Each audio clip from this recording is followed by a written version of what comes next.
আসসালামু আলাইকুম রহমতুল্লাহি ওয়া বারাকাতুহু। সম্মানিত ফেসবুক বন্ধুরা, সকলে কেমন আছেন?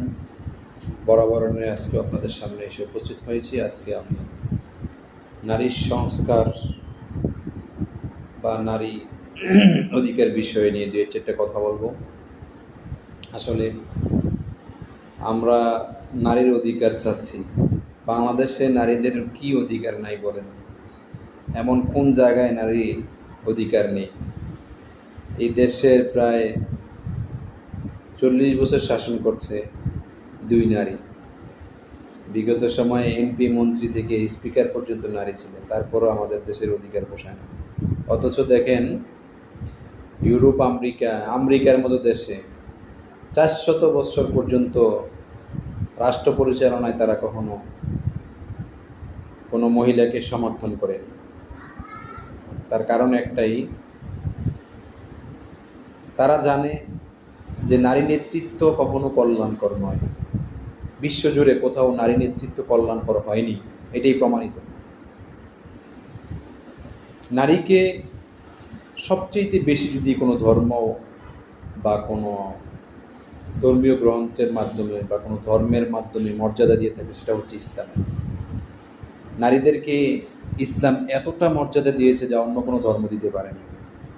আপনি নারীর ক্ষেত্রে দেখেন, একজন নারী, একজন পুরুষ, এই দুইজনের মধ্যে দেখেন পার্থক্য কত ইসলাম করে দিয়েছে, নারীদেরকে কীভাবে মূল্যায়ন বেশি করেছে। ইউরোপ, আমেরিকা তারা একজন নারীকে বা একজন মহিলাকে বা একজন স্ত্রীকে তারা ইংরেজিতে বলে হাউস ওয়াইফ, যার বাংলা হয় গৃহকর্মী। আর ইসলাম নারীকে বলা হয় রব্বাল বাইত, তথা বাড়ির মালিক, আমাদের বাংলা যাকে স্ত্রী বলা হয়। তো আপনি দেখেন ইসলাম কত মূল্যায়ন করেছে। পশ্চিমারা নারীদেরকে শুধু পণ্য হিসাবেই মনে করে, ভোগ্য পণ্য হিসাবেই মনে করে, নচেৎ তারা একজন নারীকে সমান অধিকার, ইসলাম যেটা নারীদেরকে বেশি অধিকার দিয়েছে। ইসলাম বলে যে একজন মহিলার ভরণ পোষণ সব কিছুর দায়িত্ব পুরুষের কাছে, হয় তার বাবার কাছে থাকে, না হয় তার স্বামীর কাছে থাকে, না হয় তার ভাইয়ের কাছে থাকে। কোনো একজন পুরুষের কাছে তার সব কিছুর অধিকার বা তার সব কিছুর দায়িত্ব থাকে।